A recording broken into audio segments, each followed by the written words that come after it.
अस्सलाम वालेकुम बच्चे, कैसे हैं सब लोग? होप सो सब ठीक होंगे। आज हम 9th क्लास की chemistry according to new syllabus chapter 4 start करेंगे उर्दू मीडियम वालों के लिए, स्टिशियोमेट्री। अब ये स्टिशियोमेट्री है क्या, इसका मतलब क्या है, इसको देखते हैं। आज इस चैप्टर के इस लेक्चर में सिर्फ हम इंट्रोडक्शन देखते हैं। सबसे पहले तो वो बता रहे हैं स्टिशियोमेट्री की डेफिनेशन है यहाँ पे। इल्मे कीमिया की एक अहम ब्रांच है जिसमें हम केमिकल इक्वेशन की मदद से रिएक्टेंट और प्रोडक्ट्स की मिकदारों का हिसाब लगाते हैं। ये इसकी डेफिनेशन कहते हैं। ये केमिस्ट्री की एक स्पेसिफिक ब्रांच है जिसमें अगर कोई केमिकल रिएक्शन हो रहा है ना, तो हम उस केमिकल रिएक्शन में बताते हैं कि रिएक्टेंट्स मैंने कितने लिए और मैंने प्रोडक्ट्स कितने लिए। फॉर एग्जाम्पल मैं अगर आपको ये केमिकल इक्वेशन बताऊं तो स्टिशियोमेट्री में मैं ये देखती हूँ कि अगर मेरे पास ये मीथेन ऑक्सीजन के साथ रिएक्ट कर रहा है, कार्बन डाइऑक्साइड बन रहा है और पानी बन रहा है, तो इसमें मैं देखती हूँ मैंने ऑक्सीजन के कितने मॉलिक्यूल्स लिए और मीथेन के कितने मॉलिक्यूल्स लिए। मैं इनकी मिकदार बताती हूँ, इनका हिसाब लगाती हूँ कि अगर मैं रिएक्शन करवा रही हूँ तो ये जो रिएक्टेंट्स हैं, रिएक्टेंट्स का मतलब है जो आपस में मिलकर रिएक्शन करवाते हैं, इनकी मैं मिकदार कितनी ले रही हूँ, इनका हिसाब लगाती हूँ। और अगर मेरे पास प्रोडक्ट्स बन रहे हैं तो कितनी मिकदार में बन रहे हैं।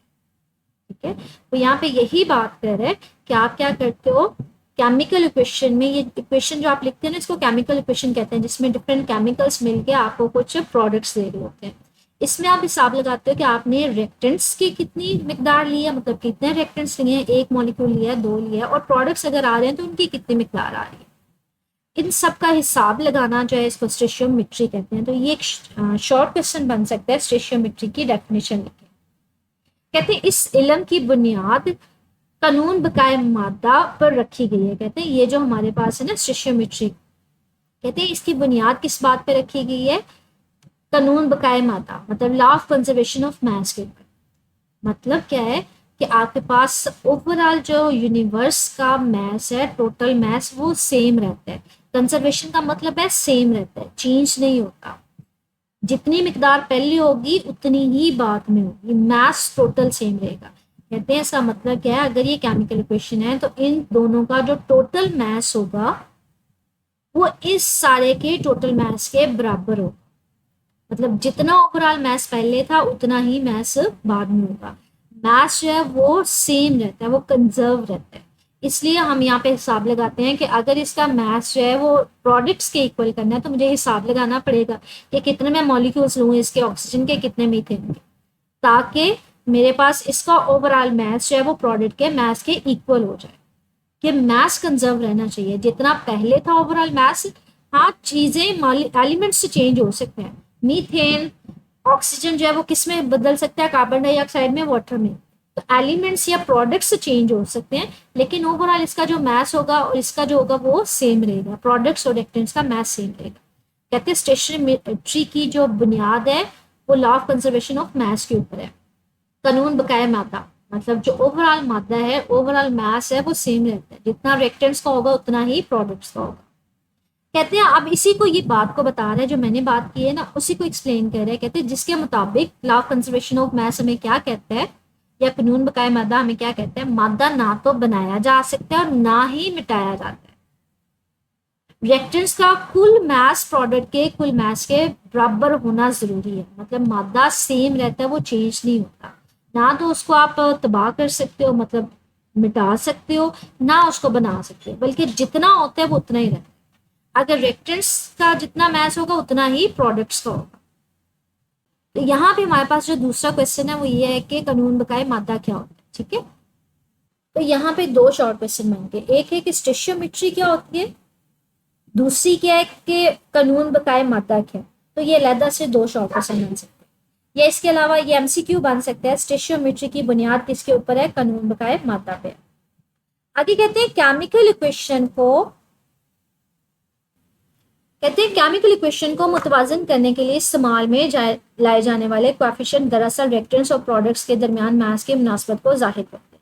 कहते हैं इसका मतलब क्या है? ये जो केमिकल इक्वेशन में ये लिख रही होती है ना, कोएफिशिएंट मतलब दो मैंने ऑक्सीजन के लिए, यहाँ पे कुछ भी नहीं है, मतलब एक मैंने इसका लिया। ये बेसिकली जो आप कोएफिशिएंट या मॉलिक्यूल्स बता रहे होते हो, इनकी तादाद बता रहे होते हो, इसके जरिए आप इसका मास, रिएक्टेंट का मास किसके इक्वल कर रहे होते हो? प्रोडक्ट के। क्योंकि हमने ये बात की है कि मास सेम रहता है, ना तो वो तबाह होता है, ना वो आप बना सकते हो, बल्कि एक फॉर्म से दूसरी फॉर्म में कन्वर्ट होता है। तो यहाँ से रिएक्टेंट से किस में कन्वर्ट होगा, प्रोडक्ट्स में। आप इसको इक्वल कैसे करोगे, इन कोएफिशिएंट्स को इस्तेमाल करके, मतलब इसमें एक मॉलिक्यूल है, इसके दो हैं, इसके एक है, इसके दो हैं। तो आप बेसिकली कोएफिशिएंट्स का इस्तेमाल क्या कर रहे होते हो, रिएक्टेंट्स और प्रोडक्ट्स के मास को मुतवाजन करने के लिए। तो इस सारे में आपने बेसिकली करना क्या है, स्टोइचियोमेट्री की डेफिनेशन करनी है, लॉ ऑफ कंजर्वेशन मास या कानून बकाया मादा की डेफिनेशन करनी है। इसके अलावा ये शॉर्ट क्वेश्चन बन सकते हैं कि स्टोइचियोमेट्री किस बुनियाद पर रखी गई है, इसकी बुनियाद कानून बकाया मादा पर रखी गई है। ठीक है, आगे कहते हैं स्टोइचियोमेट्री को संतों में प्रोडक्ट की मतलूबा मिकदार हासिल करने के लिए और दरकार काम माल की मिकदार मालूम करने के लिए इस्तेमाल किया जाता है। कहते हैं अगर हम संतों में देखें ना, मुझे प्रोडक्ट्स चाहिए कितना और रिएक्टेंट्स कितने चाहिए, ठीक है, तो उसके लिए मैं स्टोइचियोमेट्री को यूज करूँ, क्योंकि मुझे ये हिसाब किताब लगा के बताएगा कि अगर मैं जितने काम माल इस्तेमाल कर रही हूँ या जितना मेरे पास प्रोडक्ट है, कितनी मेरे पास रिएक्टेंट से प्रोडक्ट आएगा। ठीक है, तो आपको इसको संतों में इसको मालूम करने के लिए होता है। खाम माल जो होता है वो खालिश नहीं होता, मतलब रिएक्टेंट्स कह लें, जब वो रिएक्शन करेंगे तो आपके पास क्या आएगा, प्रोडक्ट। तो स्टोइचियोमेट्री से आप पता कर सकते हो कि आप रिएक्टेंट्स कितने ले रहे हो और वो कितने प्रोडक्ट्स आपको देगा, क्योंकि law of conservation of mass में जितने रिएक्टेंट्स होंगे उतने ही प्रोडक्ट हमें पता चल जाएगा। नेक्स्ट हमारे पास है केमिकल फार्मूला। केमिकल फार्मूला है क्या, कहते हैं इस दुनिया में मौजूद एलिमेंट्स मुख्तलिफ शक्ल सूरत में पाए जाते हैं। कहते हैं जितने एलिमेंट्स हैं ना मुख्तलिफ सूरतों में पाए जाते हैं। कुछ एलिमेंट्स जो हैं वो ठोस हालत में होते हैं, कुछ माया में, कुछ गैस में, कुछ ज्यादा एटम्स आपस में जुड़े होते हैं, कुछ एक एक दो दो होता है, तो वो कह रहे हैं कि मुख्तलिफ हालतों में पाए जाते हैं। कहते हैं कुछ एलिमेंट्स होते हैं जिसमें एटम्स मजमूई तौर पर एक दूसरे के साथ बंधे होते हैं। कहते हैं कुछ एलिमेंट्स होते हैं जिनमें एटम्स जो है ना काफी ज्यादा एक दूसरे के साथ इकट्ठे पड़े होते हैं। एलिमेंट्स का मतलब होता है बच्चे जो एक ही तरह के एटम से मिलके बने। ठीक है, कहते हैं कुछ एलिमेंट्स हैं, मतलब सोडियम की अगर बात करूं तो कहते हैं कुछ बहुत ज्यादा जो नंबर्स ऑफ एटम्स होते हैं ना, बहुत ज्यादा एटम्स वो आपस में एक दूसरे के साथ इकट्ठे पाए जाते हैं। तो अगर उनको मैंने जाहिर करना हो ना, उनको सिर्फ और सिर्फ उनके सिंबल के साथ, मतलब एक हम हर एलिमेंट के लिए ना एक स्पेसिफिक सिंबल इस्तेमाल करते हैं।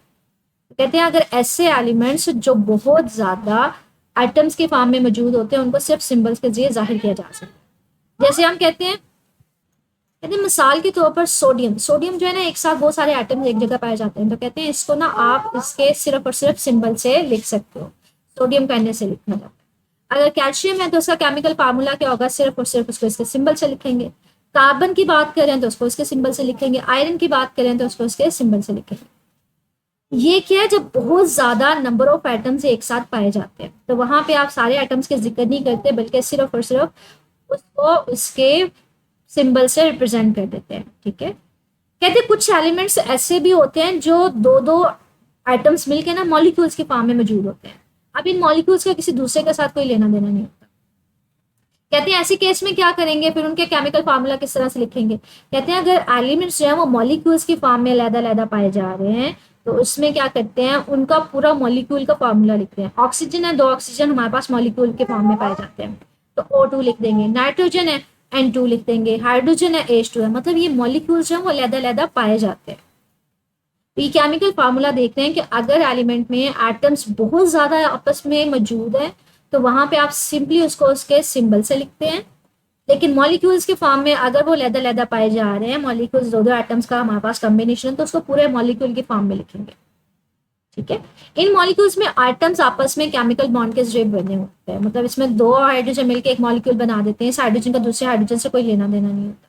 ये नाइट्रोजन, 2 नाइट्रोजन मिलकर 2 नाइट्रोजन मॉलिक्यूल बना लेते हैं, तो ये अलग-अलग पाए जाते हैं। ठीक है, अब एक मॉलिक्यूल में अगर हम बात करें, ओजोन में ऑक्सीजन के 3 मॉलिक्यूल्स होते हैं, 3 एटम्स मिलकर ओजोन का एक मॉलिक्यूल बना देते हैं, तो इसको O3 से लिखा जाता है। ठीक है, अगर एक एक दो दो एटम्स कंबाइन होकर मॉलिक्यूल बना रहे हैं और मॉलिक्यूल अलग से पाए जा रहे हैं तो उसको पूरे मॉलिक्यूल से लिखेंगे। लेकिन अगर कुछ एलिमेंट्स में बहुत ज्यादा एटम्स मजमूई तौर पर मौजूद हैं तो वहां पे उसको सिर्फ और सिर्फ उसके सिंबल से लिखेंगे। तो ये शॉर्ट क्वेश्चन ही एमसीक्यू में आ सकता है कि सिंपली एलिमेंट्स जहां पे एटम्स बहुत ज्यादा आपस में जुड़े होते हैं उसको कैसे लिखते हैं, केमिकल फार्मूला। और अगर छोटे छोटे मॉलिक्यूल्स की फॉर्म में मौजूद है, अलग-अलग जो मॉलिक्यूल्स पाए जा रहे हैं, उनका केमिकल फार्मूला कैसे लिखेंगे। तो ये एमसीक्यू से मोस्ट कॉमनली ये शॉर्ट क्वेश्चन में पूछा जा सकता है। आगे कहते हैं एलिमेंट्स की तरह कंपाउंड्स को आप किस तरह से लिखते हैं, केमिकल कंपाउंड्स के फार्मूला। अब हमने बताना है कि अगर कोई कंपाउंड है तो उसका केमिकल फार्मूला किस तरह से लिखना है। कंपाउंड का मतलब होता है जो एक से ज्यादा एटम से मिलकर बना हो, मतलब जिसमें डिफरेंट तरह के एटम्स हो। ठीक है, जैसे यहाँ पे हाइड्रोजन ऑक्सीजन मॉलिक्यूल था तो एक जैसे ही थे, यहाँ पे नंबर ऑफ एटम्स है लेकिन वो सोडियम के ही थे। तो ये एलिमेंट्स होते हैं जो सिर्फ एक तरह के एटम से मिलकर बनते हैं। कंपाउंड्स उनको बोलते हैं जो एक से ज्यादा एटम से मिलकर बनते हैं, मतलब डिफरेंट एटम से। कहते हैं उनका केमिकल फार्मूला किस तरह से लिखेंगे, कहते हैं आम तौर पर आम नमक, ठीक है, जो घरों में आप नमक इस्तेमाल करते हो, कहते हैं उसका जो फार्मूला होता है ना वो सोडियम क्लोराइड होता है। कहते हैं सोडियम क्लोराइड जो है ना आयंस के मजमूए के तौर पे पाया जाता है। मतलब सोडियम क्लोराइड एक मेरे पास कंपाउंड है जो सोडियम और क्लोरीन से मिलके बना, मतलब इसमें दो डिफरेंट तरह के एटम्स हैं, इसलिए ये कंपाउंड है। कहते हैं लेकिन जो सोडियम क्लोराइड है ना वो बहुत सारे आयंस या एटम्स आपस में जुड़े होते हैं, तरतीब के साथ जुड़े होते हैं, इसलिए उसको क्रिस्टल लैटिस भी बोलते हैं। ठीक है, कहते हैं जो लेकिन कहते हैं इसमें जो क्रिस्टल लैटिस है वो तरतीब से जुड़े होते हैं ना, एक एक निस्बत होती है। मतलब अगर एक सोडियम का आयन है तो एक क्लोरीन का आयन है, वो सारे के सारे तरतीब में जुड़े होते हैं। अगर मैं इसका आपको स्ट्रक्चर बार बार दिखा चुकी हूँ लेकिन दोबारा से अगर मैं दिखा दूँ तो सोडियम क्लोराइड का स्ट्रक्चर इस तरह से होता है कि सोडियम क्लोरीन जो है ना वो तरतीब के साथ इस तरह से आपस में जुड़े होते हैं, बहुत बड़ा एक ब्लॉक की फॉर्म में। आगे देखिए ये तरतीब के साथ जुड़े हैं, अगर एटम तरतीब के साथ पड़े हो ना उसको हम कहते हैं क्रिस्टल लैटिस। तो ये क्रिस्टल लैटिस के फॉर्म में मौजूद होते हैं। कहते हैं यहाँ पे 1:1 की रेशियो, मतलब एक सोडियम एक क्लोरीन, एक सोडियम एक क्लोरीन, एक सोडियम एक क्लोरीन, तो एक एक की मुनासबत से ये सारे अरेंज हुए हुए हैं। तो ऐसा कंपाउंड जिसमें आपके पास नंबर ऑफ आयंस या एटम्स, यहाँ पे आयंस की बात कर रहे हैं, सोडियम आयन और क्लोरीन आयन बहुत ज्यादा आपस में जुड़े हों क्रिस्टल फॉर्म में, और उनमें एक एक की रेशियो हो, तो उसको कैसे फिर लिखते हैं, उसको लिखते हैं NaCl से। ठीक है, उसके लिए की फार्मूला यूनिट होता है वो होता है NaCl। मतलब पूरे के पूरे जगह नंबर ऑफ एटम्स आपस में आयन से जुड़े हुए हैं तो उसको सिंपली उसके फार्मूले से लिख दिया जाता है NaCl से। कहते हैं इस तरह से हमारे पास दूसरे आयनिक कंपाउंड भी होते हैं, मतलब जिनमें वो आयन्स आपस में जुड़े होते हैं बहुत बड़े बड़े एटम्स के फॉर्म में, मतलब ब्लॉक्स के फॉर्म में अरेंज हुए होते हैं। तो वो कौन से हैं, उनको इसके फार्मूले में किस तरह से लिखते हैं, उनका केमिकल फार्मूला। कहते हैं जिनमें मौजूद आयन्स के दरमियान कम से कम निस्बत को जाहिर करता है, मतलब एक आयन मजीद कितने आयन्स के साथ जुड़ा हुआ है। कहते हैं मिसाल के तौर पर barium chloride, potassium bromide, calcium chloride, अगर ये देखें CaCl2 है, इसमें जो सिंपल निस्बत है वो ये है कि एक कैल्शियम का है, दो क्लोरीन के है। ठीक है, और वही जो है ना वो बार बार रिपीट हो रहा होगा, मतलब वो आपस में आगे फर्दर अरेंज हुआ होगा। जैसे ये देखिए कैल्शियम है वो दो क्लोरीन के साथ अटैच होते हैं, तो ये निस्बत होती है कि एक कैल्शियम दो क्लोरीन के साथ अटैच होते हैं। तो इसका जो केमिकल फार्मूला होगा वो क्या होगा, CaCl2। कहते हैं बहुत ज्यादा नंबर ऑफ आयंस जो है ना आपस में ब्लॉक की फॉर्म में जुड़े होते हैं। ये देखिए एक कैल्शियम है उसके साथ दो क्लोरीन है, एक कैल्शियम है दो क्लोरीन है, एक कैल्शियम है दो क्लोरीन है। तो ये रिपीटेशन किस तरह से हो रही है, एक कैल्शियम के साथ दो दो क्लोरीन है, तो निस्बत इसकी क्या है 1 और 2 की। तो इसको कैसे लिखेंगे फिर, Ca1 और Cl2 कितना होगा, Cl कितने लिखे जाएंगे, 2।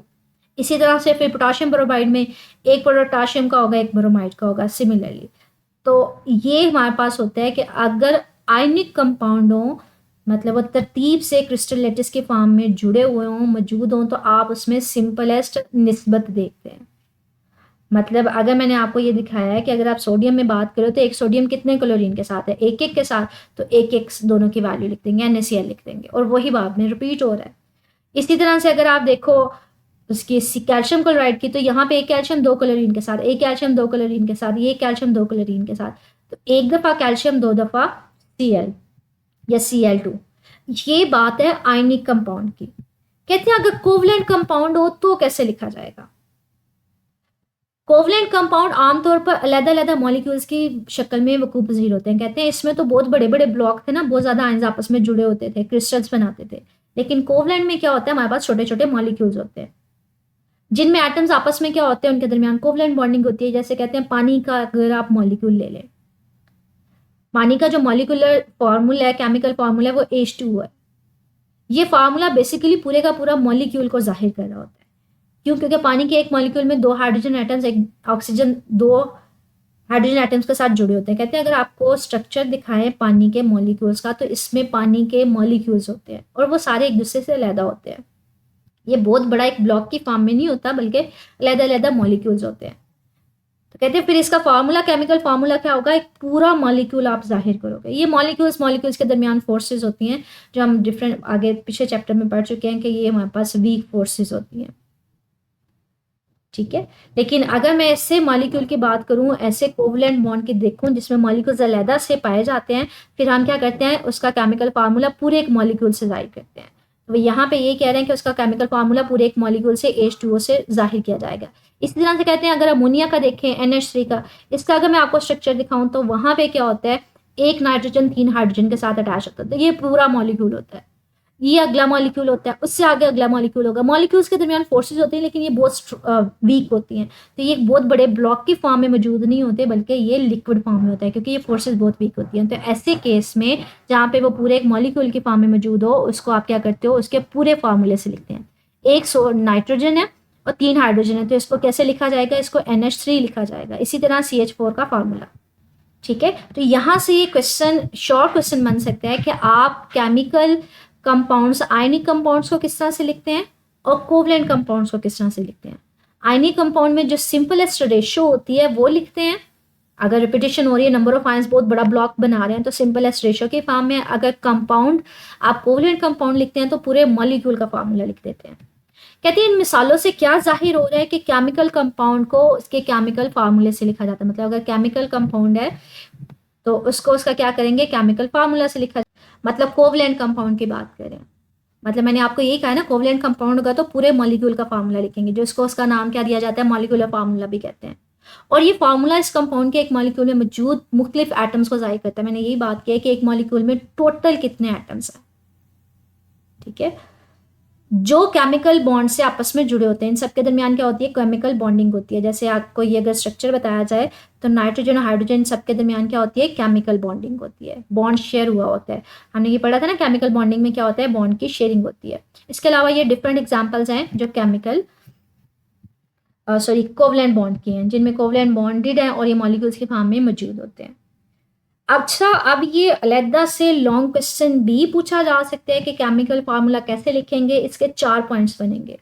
केमिकल फार्मूला सिंपल एलिमेंट्स का, केमिकल फार्मूला एलिमेंट्स अगर मॉलिक्यूल की फॉर्म में प्रेजेंट है, केमिकल फार्मूला आयनिक कंपाउंड के लिए, केमिकल फार्मूला कोवलेंट कंपाउंड के लिए। लेकिन ये इतना ज़्यादा इंपॉर्टेंट नहीं है। इसमें शॉर्ट क्वेश्चंस भी बन सकते हैं कि आयनिक कंपाउंड्स का केमिकल फार्मूला कैसे लिख सकते हैं, कोवलेंट कंपाउंड्स का केमिकल फार्मूला कैसे लिख सकते हैं, और अगर सिंपल एलिमेंट्स हैं जिसमें नंबर ऑफ आइटम्स आपस में जुड़े हुए हैं तो उनका केमिकल फार्मूला कैसे लिख सकते हैं, और मॉलिक्यूल्स के फॉर्म में अगर मौजूद है एलिमेंट्स तो उनका केमिकल फार्मूला कैसे लिख सकते हैं। तो ये अलग-अलग से शॉर्ट क्वेश्चन भी बन सकते हैं। मतलब आपको याद तो सारा करना पड़ेगा, लेकिन इसमें इंपॉर्टेंट क्या है वो मैंने आपको, किस तरह से क्वेश्चन बन सकते हैं वो मैंने आपको बता दिए हैं। ठीक है, तो वैसे इंपॉर्टेंट नहीं है, लेकिन कभी कभी हमारे पास पेपर में क्या होती है, लीस्ट इंपॉर्टेंट चीज़ें भी होती हैं, तो आपको ये ओवरऑल सारा याद करना पड़ेगा, जिसके डिफरेंट पॉइंट्स बन जाएंगे। ठीक है, अब कहते हैं ये जो मशक है ये इसी से रिलेटेड है। कहते हैं आप बताओ एलिमेंट और कंपाउंड के मॉलिक्यूलर फार्मूले में फ़र्क को मिसालों से वाज़ह करें। क्या बताओ, एलिमेंट्स और कंपाउंड के मॉलिक्यूलर फार्मूला। अच्छा, ये भी हमने देखा है कि एलिमेंट में क्या होता है, उसको सिंबल से लिख देते हैं। कंपाउंड में क्या होगा, वो डिफरेंट चीज़ें होती हैं। इसको डिटेल में देखते हैं। मजीद आपने आयनिक कंपाउंड और कोवलेंट कंपाउंड्स के नाम लिखने हैं जिनके फार्मूलाज इस आर्टिकल में दिए गए हैं। आपने आयनिक कंपाउंड बताने हैं कौन कौन से इस आर्टिकल में बताए गए हैं, जैसे ये वाले हैं, और आपने बताने हैं कि कोवलेंट कंपाउंड कौन कौन से बताए गए हैं, जैसे ये वाले सारे। ठीक है, अच्छा, इसका ये प्रॉपर आंसर है कि किसी एलिमेंट का जो केमिकल फार्मूला होता है वो क्या होता है, सिर्फ और सिर्फ एक सिंबल से लिखा जाता है जो इस एलिमेंट की नुमाइंदगी करता है। लेकिन अगर किसी केमिकल कंपाउंड का फार्मूला देखें तो कंपाउंड क्या होता है, एक से ज़्यादा एटम्स के साथ मिलते हैं, मिलके बनते हैं। तो कहते हैं अगर केमिकल कंपाउंड लिखेंगे तो उसके केमिकल फार्मूला में आप दोनों एटम्स का, जो भी आपने एलिमेंट्स या एटम्स इस्तेमाल किए होंगे, दोनों का जिक्र करोगे। जैसे आपको एग्जाम्पल अगर याद हो तो हमने ये बात की है कि अगर यहाँ पे एलिमेंट है सिंबल, तो आप सिंपली उसको उसके सिंबल से प्रेजेंट कर दोगे। लेकिन अगर डिफरेंट है तो फिर आप बताओगे केमिकल फार्मूले में कौन कौन से एलिमेंट्स हैं और साथ में रेशियो बताओगे। ठीक है, तो दोनों में डिफरेंस यही है कि आप क्या करते हो, उसमें सिर्फ और सिर्फ सिंबल से रिप्रेजेंट कर दिया जाता है। इसमें जो सिंबल यूज़ करते हो उसमें दोनों एलिमेंट्स या मुख्तलिफ एलिमेंट्स का जिक्र किया जाता है। आगे आयनिक कंपाउंड जो जो आपने इस टॉपिक में पढ़े हैं वो, और कोवलेंट कंपाउंड वो जो पढ़े हैं, ठीक है, उसमें आप ये वाले लिख सकते हैं। आयनिक में ये सारे आ जाएंगे, कोवलेंट में नीचे वाले सारे आ जाएंगे। तो ये अलहदा से इसके अंदर शॉर्ट क्वेश्चंस हैं जो बन सकते हैं। ठीक है, इससे रिलेटेड एक्सरसाइज में तो ऐसा सच कोई क्वेश्चन नहीं है, लेकिन इसमें क्वेश्चन जो हमने पढ़ा ये सिर्फ इंट्रोडक्शन है। इसमें आपने स्टिशियोमेट्री की डेफिनेशन पे ध्यान देना है। कानून बकाए मादा, इसके ऊपर ध्यान देना है। और इसको आप एज अ लॉन्ग कर सकते हैं, लेकिन ये लीस्ट इंपॉर्टेंट होगा। इसको पॉइंट्स बना के करेंगे तो वो ईजी हो जाएगा। साथ में ये आप मुझसे का ये वाला क्वेश्चन करेंगे, ठीक है। स्टिल बच्चे कुछ पूछना हो तो मेरे से कमेंट सेक्शन में पूछ लीजिएगा। ओके, अल्लाह हाफिज़।